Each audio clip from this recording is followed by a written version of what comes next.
Last session, we have just go through the convolution layer, how it works, and then now let us see how we can design our own convolution network,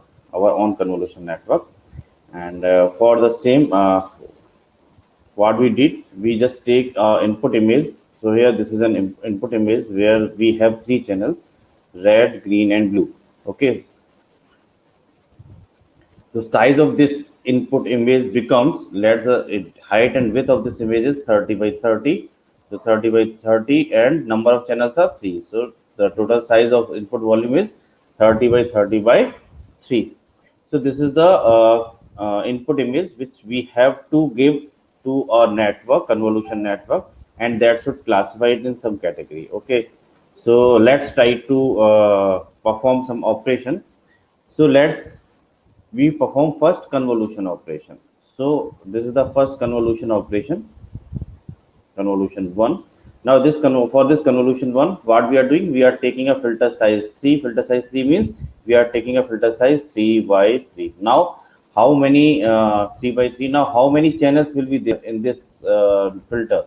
The number of channels will be equals to the number of channels in the input layer. The input layer contains 3 channels. So the filter size becomes 3 by 3 by 3. Okay, then stride size is 1 over here. Padding, we are not using any padding. And number of filters, this is showing the number of filters. Number of such filters we are using 10. Number of such filters we are using 10. So as I already explained over here, every filter, every one filter generates one output volume. Two filter will generate two output volume. So definitely when we are applying 10 filters, so they will generate 10 output volume. 10 output volume from here to here. The number of channels will be 10. Now what will be the output size, height and width? What will the output height and width? So we know the formula. We can calculate the formula for this. So the formula was n plus 2p minus f divided by s plus 1, and we just take the low value. So n value is over here is 30. 30. We are not using any padding. So minus f is 3 divided by s is 1 plus 1. So this will comes out to 28. So the size of this output volume is 28 by 28. Number of rows and number of columns are 28 by 28. And how many channels will be there in the output volume? There will be 10 channels, and this is equals to the number of filters which we are using. So here you can see how when we apply a convolution operation, we know we can find out what will be the output size. What will be the output size of my input image? Okay. So after applying this convolution 1 operation, now we apply the convolution 2 operation, because in a convolution network, a number of convolution layers are being used. So here now I just use a second convolution layer, convolution 2, with some filters. So let's take, now we have a filter of 5, size 5. That's mean now filter will be of size 5 by 5. Now how many channels will be there in this filter? How many channels will be there? This is equals to the number of channels in the its previous layer. The previous layer contains number of channels 10. That's mean total number of channels in a filter will be 5 cross 5 cross 10. And such filters, 5 cross 5 cross 10, such filters, how many such filters we are using? Now we are using 20 such filters. We are using 20 such filters. That means this 20 represents then how many channels will be there in the output volume. So number of channels in the output volume will be 20. So this is decided by the number of filters which we are using. Okay, and every channel is generated by one of the filter of size 5 cross 5 cross 10, and this 10 is decided by the number of channels in the previous layer. Okay, and now here we are using stride size 2, padding is still 0. So now we can calculate the size. So the calculate the size, if we calculate the size, then it will be n is now here is 28. So 28 plus 2p is 0, minus f is 5, divided by s is 2 over here, plus 1. So this will be 23 this will be 23 by 2, that is 11 point something. We have to take the floor value. This is 11 plus 1, that is 12. The output size becomes 12 by 12 by 20. So height and width is 12 by 12 by 20. So this way we have generated second convolution operation. So this is the convolution 1 and convolution 2. Okay, so this is the structure. This way we are able to know what we have to decide. We have to decide the filter size, what we have to take the filter size. We have to decide the stride size. We have to decide the padding. We have to decide the number of channels. Then the output volume will be generated. Then we have to decide whether we have to use another convolution or not. So we have used another convolution with some different parameters. Then it will generate some different output. Now again we can use more number of convolutions. So next again I am using convolution 3. Convolution 3. Now here in convolution 3 I am using a filter size 5. 5 means 5 by 5 by. Now how many channels will be there? Equals to the number of channels in the previous layer, that is 20. That will be 20. Okay. Then stride size is 2, padding is still 0, and now number of channels or number of filters of this size is 40. That means the output volume will contain 40 number of channels. 40 number of channels. Now what will the output size? The output size will be n is now 12 minus ff is 5 divided by ss is 2 plus 1. So this value will comes out to 4. So this is 4 by 4. The size is 4 by 4 by 40. So this is the convolution 3. Convolution 3. So we have applied convolution 1, we have applied convolution 2, and we have applied convolution 3. So this is the, we have used these 3 convolution operations. Now, next, what we do? After the number of convolution in the last of the convolution neural network, what we did? We just flatten this. We just flatten this volume. Basically, this is a volume. This is the previous layer volume, and it is in a cube. It is in a cube. 2-dimensional. This is a cube. So now what we do? First, we flatten all these values. So how we will flatten these values? We will map these cube into a 1-dimensional. Excuse me, sir. Yes. The screen is not visible. The screen is not visible. Okay, let me check.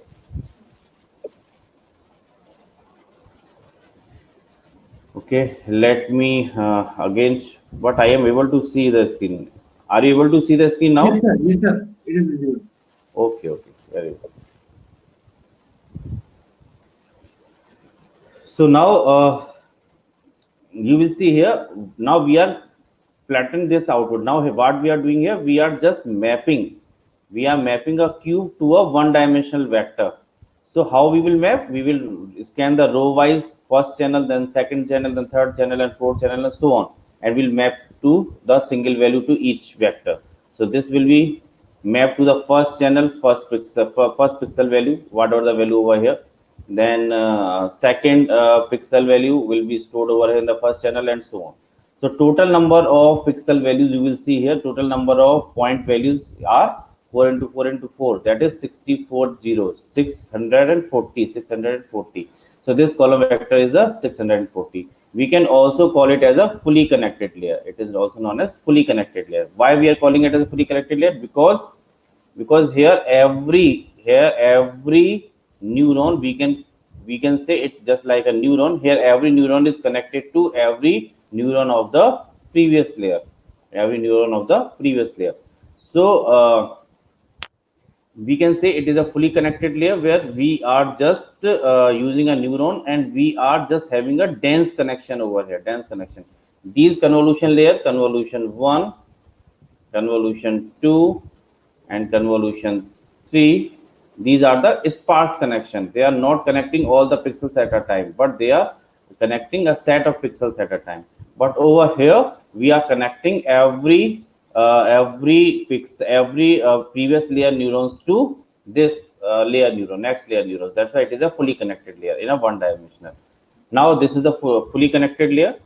Next, we can use number of fully connected layers. So we again having a second fully connected layer. This is fully connected layer 1, fully connected layer 2. Now we have reduced the number of filters to 128. That means Now we are mapping the 640 values to 128 values.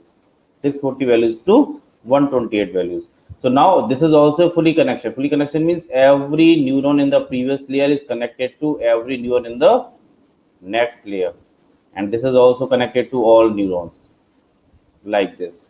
So this is a dense connection. This is a dense connection. Okay, so this is a fully connected layer 2. Second important thing is these are the sparse connection and we are working in 2D or 3D dimension. 2D or 3D dimension. Okay, and here we are working in the one dimension. So this is a fully connected layer. So as many as you can use these fully connected layers. Now finally, after using the number of fully connected layer, we just generate we have to take a particular output class, and let's take, if there are four classes, then we will use four neurons in the output layer, and these are also connected. This is also dense connection, and this will be our output, will generate the output. So we can see here the output is y cap. Output is y cap. So it is a very simple convolution network which we have started with a volume of 30 by 30 by 3, and we have reached to the output volume. Now thing is, what is these values actually? 28 by 28 by 10, 12 by 12 by 20. So we call them as a features. We call them as a features because these are representing the features. Okay. So we are mapping the input volume to some feature map of size 28 by 28 by 10. Then these features are mapped to 12 by 12 by 20. Then these features are mapped to 4 by 4 by 40. Then these features are mapped to 640 features. Then finally these features are mapped to 128 features. And finally we have mapped it to output layer. So this is the one of the example, very simple example when we are using this convolution layer. And here we are using convolution 1, convolution 2, convolution 3, then we are using fully connected layer 1 and fully connected layer 2, and finally we are using output layer. So this is the structure. Now there is one more thing is missing. If we talk about this, the initial diagram which I have started with, you can see here in this network also I am giving this input as an image, this image as an input, and I am using number of convolutions just like I have shown you. So these are convolution 1, 2, 3, 4, 5, 6 convolution we are using, and then we are using some fully connected layer. But here you will see every convolution is followed by a ReLU activation function. This is the nonlinear activation function. So I have not applied this ReLU till now. So let's see what is the impact of this ReLU and how we apply this ReLU network. So here you will see, let's take, this is the output, this is the output volume. This is the final output volume which is generated by performing the filtering. So now I have to, this is the output of convolution. This is the output of convolution operation. Okay. Now I have to apply the ReLU activation function. Now what ReLU activation function do? ReLU activation function just replace all the negative values to 0, and rest of the values are remains same, and that is the ReLU. So that's means once I just use a convolution, I can use followed it by ReLU layer, and its output will be -3 will be replaced by 0, -1 will be replaced by 0, 4 will be replaced by 4 because it is a positive value, -0, -0, -0, 1 will be replaced by 1, 0, 1, and here also 0, 3, 1, 0, 0, 0, 0, 0, 0. Okay, so this is the output of after applying the ReLU layer. So it's very simple. That's mean there is no change in the volume, output volume. Only the values are replaced. If negative value is there, then it will be replaced by 0. If it is a positive value, then it will remain same. So in this particular diagram, what we can do? We can apply. We have applied after we applied the RE convolution layer. Then we have applied. We can apply the ReLU layer. The output will be same. Then convolution 2 followed by ReLU. Then convolution 3 followed by ReLU. Then convolution 4 followed by ReLU, and so on. So this is the whole process of the convolution network. Now. So now you have understand what a convolution layer, and there are some more layers are there. I will discuss those layers also. So now we are able to see the impact of convolution. Now what the convolution is actually doing. the convolution is extracting the features. Now you can see over here, if convolution is performed using the filters, and these filters value are the weights basically. And for example, during the learning process, let's take these weights are set to this. And if we apply the filtering over this image, the output will be the same image. Output will be the same image. And but if the filter is of, like, if filter takes these value after the learning process, and if I apply this particular filter on this image, then I will get the edges, and edges are nothing but the features. Edges are nothing but the one of the features of the images that we use to recognize the objects. So here convolution is generally we are getting these values. These are the learnable parameters. They are getting their value during the training process, and these filters are basically used to extract the features. So these are the features. Edges are the features, and which will be used to identify the objects. So what we are doing, we in a convolution neural network, we works in layers. We works in the layer 1, layer 2, layer 3, layer 4, layer 5, and so on. So what actually other layers do? So if we, it is observed that the initial layers, if we observe that the initial layers extract the very basic features, just like edges, lines, and points only. And more higher layers extract more dense features, just like blobs, eyes in case of face recognition. More higher layer will extract the faces and so on. So these are the automatically extraction of the features, and that is the beauty of the convolution neural network. Okay. So now in the model which I have seen, just in that image we have input image, then we are passing it through a convolution one, then we are followed by ReLU1, then we have followed it by pooling layer. So there are some pooling layer, then convolution, then pooling, and so on. Then finally we are using fully connected layer. So this is a general architecture. So we have studied how this convolution works, followed by ReLU. Now we just discuss about the pooling layer. Now what is the impact of this pooling layer actually? So let's try to understand what is this pooling layer, and how we are going to use this pooling layer, and when we are going to use this pooling layer. So you will see here, uh, this is a max pooling operation. There are different types of pooling operations are there. One is a max pooling, one is a average pooling. So these are commonly most popular pooling layers are there. So average or max pooling operation. Now this pooling operation, let's try to understand mathematically first, then we will see the impact of this. So this pooling layer is almost very similar to the convolution operation, but only there is a difference. Now what's the difference? Here also we have some input volume. So this is the input volume. For example, this input volume is of size 4 by 4. Input volume is of size 4 by 4. And we are going to perform the pooling. So we have to use a filter. So we are now using a filter of size 2 by 2. Generally, in pooling layer, we use the size of the filter as 2 by 2. You can use of any size of the filter. And we use a stride size. So generally, the most common stride size is 2. So we use stride size 2, filter size as 2 by 2. Okay, and the input volume is 4 by 4, and padding, we are not using any padding. Padding is 0. Okay. Now what we are doing, we are just performing the just like a convolution operation. Just like convolution operation means I will just move this mask from top left corner of this image to bottom right corner of this image, one by one, with stride size 2. Okay. Then what it will do, in unlike the convolution operation, here the filter does not contain any value. Here the filter does not contain any value. So this is, there is no learnable parameters. We are not using any weights, or we are not using anything. These are the empty things. That means these are not learnable parameters. They are only performing some operation. Okay. While in convolution layer, the filters are the learnable filters. Okay. These parameters we have to learn. So here we are using a filter, and this filter is only used to find out, to just to select some of the pixels, some of the values from the input volume to perform the operation. Now what operation we have to perform? So in case of max pooling operation, in case of max pooling, what I will do, let's, for example, this filter is first select these 4 top left top left corner of these 4 pixels. Then max pooling operation just select the maximum value out of these 4 values. So maximum value is 6. So output value will be 6. Here also we are performing many to one relationship. There are the many values and I am just replacing it with a single value. So which value I will replace? With the maximum value. Okay, then I will move the mask over here.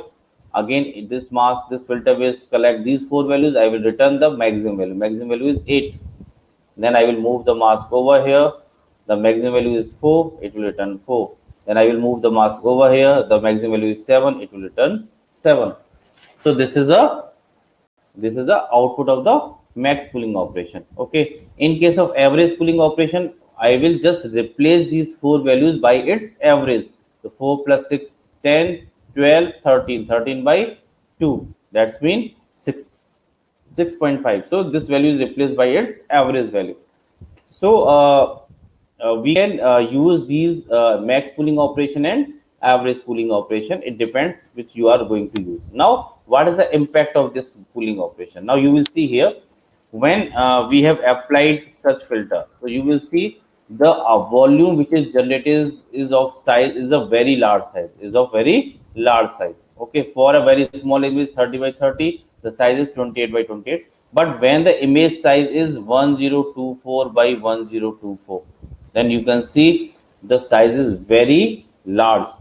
So it will definitely increase the complexity. So we can also reduce this complexity. How we are going to reduce this complexity? By applying the max pooling operation.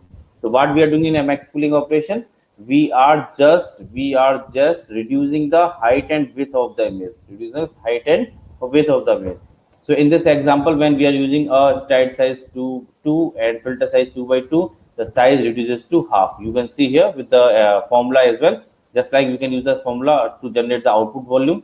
So n minus p is 0, or n plus 2p minus f divided by s plus 1.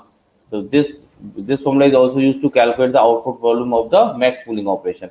So n is over here is 4, p is 0, minus f is 2 divided by 2 plus 1. 2 plus 2 by 2 is 1. 1 plus 1 is 2. So output volume is 2 by 2. So you will see here output volume reduced to just half if I using these filters 2 by 2 or slide size 2. Okay, now what is happening over here? You will see here I am just reducing the size. So definitely some information will be lost. Some information will be lost. I am getting some other information. So actually what I am getting? So I am getting only, since higher value, what represents the higher value? Higher value is represents the maximum impact of the filter. Maximum impact of the filter in this particular feature map. When we are applying this convolution, with this filter, so it will generate the output values. And its value will be higher when this filter will be matches with a input volume. So actually we are concerning only with the maximum values of the filter, that will represent the context of the image, what is available in the image. So it is reducing the size, and also it is copying what is available in the image only. And we are losing some information. What we are losing? We are losing where it is present, because size is reduced, we have lost some information. So we are getting what information is available in the image, but we are losing where it is available. So we are moving from where to what in case of pooling operation, and it will definitely reduce the complexity. Now one important thing is, when the input volume has a number of channels. For example, there are 4 channels, and we are using a max pooling operation. So I am using a filter of size 4 by 4. Then the number of channels of this will also be equals to the number of channels of the input volume, and every pooling operation is applied. This filter will be applied to first channel, this filter will apply to second channel, this will apply third channel, this will apply the fourth channel, and output volume will be reduced. Let the size is n by n, and I am using 2 by 2 filter with the stat size 2. Then output volume will be a small one, n by 2 by n by 2, but number of channels will be same. Number of channels will remain same, because every individual pooling is performed on individual channel. So only the height and width is decreased, not the number of channels. It is very important to note. Okay, so number of channels are not reduced, only the height and width is reduced. So this is the concept of the max pooling operation. So here I can summarize the effect of max pooling is it is also known as downsampling because I am converting a high resolution image to a low resolution image. I am going from high resolution image means high height and width to low height and width. So it is a high resolution image to low resolution image, and this is known as downsampling. So advantage is we are now able to see the larger context. Larger context. Context means here when I will apply the convolution operation with a 3 by 3 filter, so it will cover only this particular part. Okay, but when the size is reduced and if I apply the filter, then it will cover the whole image. It will cover the whole image. Okay, that's mean more context of the image area is captured by the filter if I apply the max pooling operation. So that's why I am seeing next layer convolution filter will see the larger context. Okay, now the area which is covered, the area which is covered by the filter is known as the receptive field. So in other words, we can say larger receptive field is we are able to select the larger receptive field by using the filter after applying the pooling layer. Okay, and important thing is conclusion, it says we are getting what information, we are getting what information, and we are losing where information. Okay, in the pooling effect, in the downsampling effect. So this is the effect of the pooling operation. So now we have understand the whole architecture of the CNN. So now we what we can do, we have a input value, then you can use convolution 1, you can use followed by ReLU, then you can use convolution 2, then followed by ReLU, and so on. Then you can use pooling layer, then you can use again convolution 3, ReLU, then you can use again pooling layer. So you can make any deep neural network of with many layers, of a many layers. You can use any number of layers, then you can use fully connected layer 1, fully connected layer 2, and so on. And finally I will use the output. Okay, so any type of architecture can be designed, any type of architecture we can design by using these layers, but only the concept is almost same. We are using the similar type of convolution followed by ReLU, we are using pooling layer. In between we can also use dropout layer, in between we can also use dropout layer, dropout layer. And what is the use of dropout layer? Dropout layer is used to reduce the overfitting problem, reduce the overfitting problem. But this dropout layer is only used during the training process, not during the testing process. Okay, so let's try to understand the final architecture of this CNN architecture for image classification. We have discussed the image classification problem was we have an input image of size 28 by 28. Initially we have seen these are the handwritten numerals of grayscale image. The grayscale image means every pixel value will have a value in between 0 to 255. Okay, now we have to apply the convolution. So this way you can design the convolution. The first convolution layer, I am using a filter of size 5 by 5, 5 by 5 filter. Okay, and what will the channel of the each filter will be equal to number of channel in this image, only one channel, only one channel. This is the filter. And how many such filters I am using? I am using 16 such filters, 16 such filters. The total number of filters we are using 16. So now you can generate the output volume. So output will be each filter will generate a image. So here each filter is generating an image of size 14 by 14, 14 by 14. So this is a 14 by 14. Now how many channels will be there?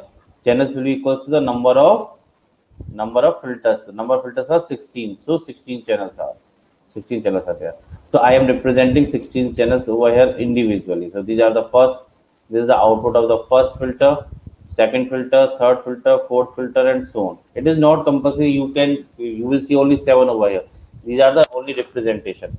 They are only the representation. Some features are being extracted from the input image by applying the filter value. Okay. So this is the output volume after applying the convolution layer. Convolution followed by ReLU, definitely followed by ReLU. Then now this is the input. Now I am applying again the convolution 2. I am using the filter size same 5 by 5. But now what will the number of channels in the filter?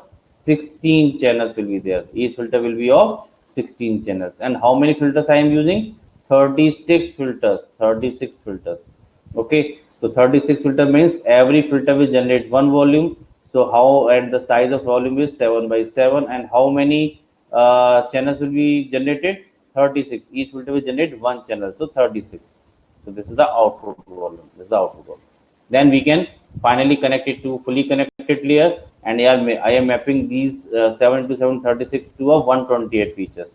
And finally, I am getting the output layer. Output layer will contain 10 neurons only, because there are 10 classes. So 10 neurons will be there. And now after the training process, if I give this image as an input, the highest probability should I get on this particular class, then I can say my system is working perfectly. So this is the way we can design the architecture. Now you can see here the complexity. How many pairs? This is a very small architecture where I am using only two convolution and only one fully connected layer. So you will see here the complexity, how many parameters I am going to train. Parameter means the filter values. These are the filter values. So how many filter values we are using? 5 by 5 by 16. Then it generates this volume. So then we are using these 36 filters. So the size of these particular volume. So the number of, as you increase the number of layers, the complexity increases, because the number of parameter increases, and you have to perform more number of multiplications and addition, because the formula for that was xw plus b, and then you have to apply the activation function. So this will have some complexity. Multiplication have some complexity, and this complexity increases as you increase the number of layers. So what happens if you increase the number of layers? Generally, if you increase the number of layers, we can write here number of layers. And if I increase number of layers, and we represent it just like a error. So what happens if we increase the number of layers? Definitely error reduces. Error reduces. Okay. And when we talk about the complexity, when we talk about the complexity, so in case of complexity, if number of layers are low, then complexity will be lower. But if you increase the number of layers, then complexity also increases. Okay. So I have to find out some balance, so where I have to stop, so that my system can handle accuracy, handle the complexity, as well as gives the lower error rate. So this is the whole concept behind the CNN architecture. So I have just shown you the architecture, how we are going to design this. Now we just gave some case studies, some of the popular convolution neural network which are designed till now, and not till now, only some popular network we will discuss, and we will see how the new concept are being imposed in a simple neural network. And you can also think of like this, and you can generate your own convolution neural network. So before that, going to the detail in the different convolution neural network, you will see here. First one is the ImageNet. We should know the ImageNet. ImageNet is a archive of the images, different images which are which becomes the baseline of the generation of this convolution neural network. Popularity of this convolution neural network. So ImageNet contains a data set of 14 plus million images. Okay, many images are there, and number of categories are more than 20,000. So you can see how large an image data set is over here. It's different, some archives and links to the images, not directly the images. Then you can just see for in case of apples, so these are the set of images of the apples, and out of these only 1206 are the Granny Smith apples. So varieties is there, and you can see in the images variations. That's why my system performs well when I train with the variations. When the images have the variations, different type of variations, you can see the scaling variation is there. Okay, lightning effect, illumination variations there, viewpoint variation is there, intra-class variation is there, intra-class variation is there, intra-class variation is there. So when I train my system with different types of images of same object, so it learns what happens. Our human brain also works like this. Initially when the child is small, we just show him the object, that this object, this is a fan, for example, this is a fan. We repeat this n number of times, this is a fan. We show him or her some other fan. So he just grabs these all things, train its brain, and then finally if you show some test image to that particular guy after particular training, then if you ask her or him where is the fan, so definitely she will tell or he will tell that this is a fan. So this is the long process of training. We give her or him or the child a different variety of images, and we just train her or his mind, and only then he is capable to learn the things. In the similar fashion, in deep neural network, we have to supply. If there is no variety in the images, definitely the system will be biased only. So you have to train. The training is very important. You have to train your system with different variety of images of the same object. Only then your system will perform well. So now in ImageNet, a competition is being held every year, and this competition is known as Large Scale ImageNet Large Scale Visual Recognition Challenge. And in during this competition, different models are being proposed in the deep neural network.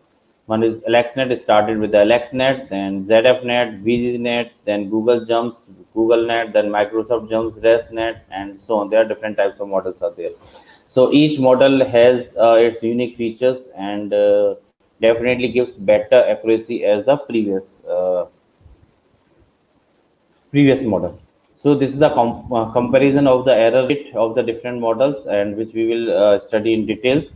So you will see here, first one is the AlexNet in 2012, and the error rate was 16.4. 16.4. Then we have ZFNet, and ZFNet gives the error rate reduced by 5% approximately, and gives an error rate 11.7. And then VGNet 7.3. Then GoogleNet 6.7. The ResNet 3.57. This 3.57 is better than human being. Better than human being. Human accuracy error rate is approximately 5%. So you can see here now we have better vision than humans. Better vision than humans. So now we have better vision, we have better processing power, we have better memory than human being. So we are just trying to reach near to our brain processing, but still some lacking is there, and that's why the computers are working under our direction, not we are working under their direction. Okay, so this is the different architectures. Next, let's try to explore these architecture one by one. So first one is the AlexNet. So what this AlexNet is? So AlexNet is a very simple network, and it uses simply 8 layers. It uses simply 8 layers, 8 layers, and we are talking when we talk about the layers. Layers means the layers which are learnable. So 8 layers are there. This is the one layer, two, three, four, five, six, seven, eight. This out of these layers we have three fully connected layer. We have one, two, three, four, five convolution layer. Convolution layer is followed by some pooling layers and normalization layers. So these are the number of layers. So it's a very simple architecture you can see here. And how many million parameters we are training? 61 million parameters are trained. 61 million parameters. Now you can see the complexity. How with a this is a very small network. Only 8 layers are there, and 61 million parameters we have to train. We have to perform mathematically multiplication and addition operations. So you can see the complexity. This system is trained for 2 weeks on two machines. 1 week, sorry, 1 week for two machines on two machines. So you can see the complexity is very high during the training process. So we have to manage these things. That's why we require high performance devices and large data sets. So this is the first architecture. Let's try to understand the overall structure of this AlexNet in detail. So let's take this is the input volume 27 by 27 by 3 for this AlexNet, and first it apply the convolution layer 1 with filter size 11 by 11, 11 by 11. Number of channels in this filter will be 3, and we are using stat size 4 over here. So this is the AlexNet. It is using first filter of 11 by 11 size and stat size 4.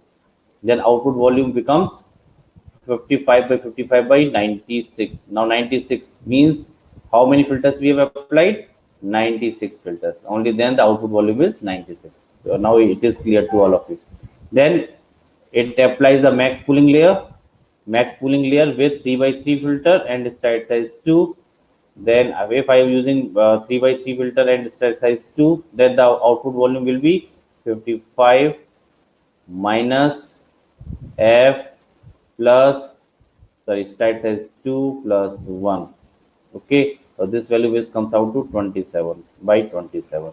And since in max pooling layer number of channels are not reduced, that's why the output number of channels are equals to the input volume channels. So the size becomes, here the height and width reduces to 27 by 27, but number of channels remains same. Number of channels remains same. Then they have applied again convolution 2 with pi by 5 filter, and it is using same convolution. Same convolution concept means the output, the height and width of the output volume will be same as input. So height and width of output volume will be 27 by 27. There is no change. And to getting this same convolution, what we have to do? We have to perform some padding. So we perform some padding, and after the padding, the size, output size will be same, height and width will be same. But the channels may vary. The how many channels?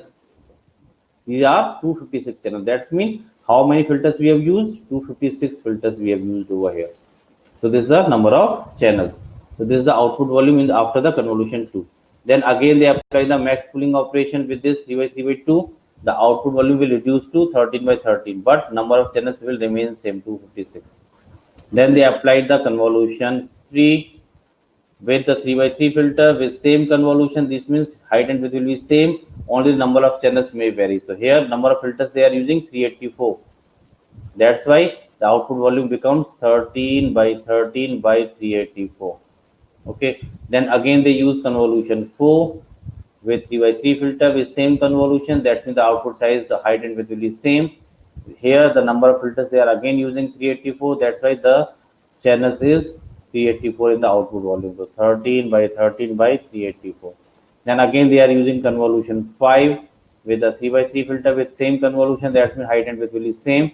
But now they have used the number of filters only 256. That's why number of channel reduces to 256. Then they use the max pooling layer.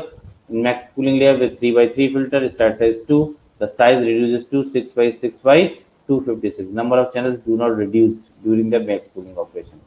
Then finally they just flatten this data on the fully connected layer. This is the 9216. This is the fully connected layer 1. Then they have mapped this to next fully connected layer with 4096 features. Then they have mapped again to fully connected layer with same 4096 features, and finally they have connected it to output layer. Output for the output layer they have used 1000 classes. This particular LexNet is designed for 1000 classes. That's why the output layer will contain 1000 neurons, and we are using a softmax operation. In softmax generally we convert the final values to the probability. So this is the whole simple architecture of the LexNet. Now in this architecture you will see, you visualize what is happening actually. Actually what we are doing over here, we are reducing the height and width 27 to 22 to 7 to 55 by 55, 27 by 27, 27 by 27, then 13 by 13, 13 by 13, and 13 by 13, but and to 6 by 6. But we are increasing the number of channels, 96, 96, 256, 384, 384, and so on. So this way we can design any architecture. There's a very much similar to the previous architecture, but it is LexNet and it works very beautifully and gives for 1000 class output and gives a better error rate as compared to the previous one. So this is the LexNet, and ResNet next network was the ZFNet. Basically this ZFNet is very similar to LexNet. It also uses the 8 layers, but only thing is we have used dense stride size, more different filters we are using. Only this is the only difference with the ZFNet, but the accuracy error rate is 11.2. This is better precision as compared to LexNet. But only thing is they have proposed one more concept, that is known as deconvolution. And this is the deconvolution is one of the best approach to know what is happening in between the layers. Actually deconvolution is the reverse process of convolution, and by using this approach we are able to see what is happening in between the layers. Actually what is happening we can't know, we don't know what is happening. Actually only the values are generated, but what is happening to know that we have to perform the reverse operation of the convolution to generate the images. And that's why this deconvolution operation is heavily used by other networks in future also. So this is Devnet just proposed this important concept of deconvolution. We will study this deconvolution also, how we can use this deconvolution in semantic segmentation. Okay. So for today's session, I just stop over here. Now you can ask the queries.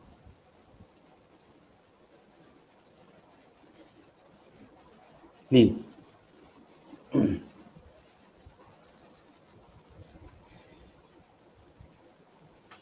You can ask the queries.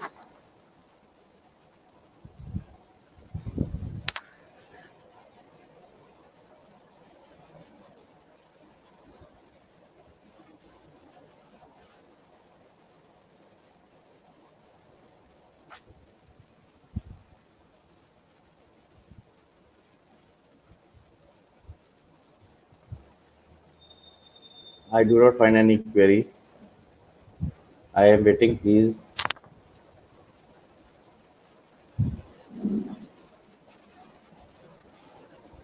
Okay, then there is no query. Okay, sir. So let me wind up the lecture and we'll meet in the evening. Yes, sir, we will meet in the evening. Okay, okay. Thank you very much. Thank you so much.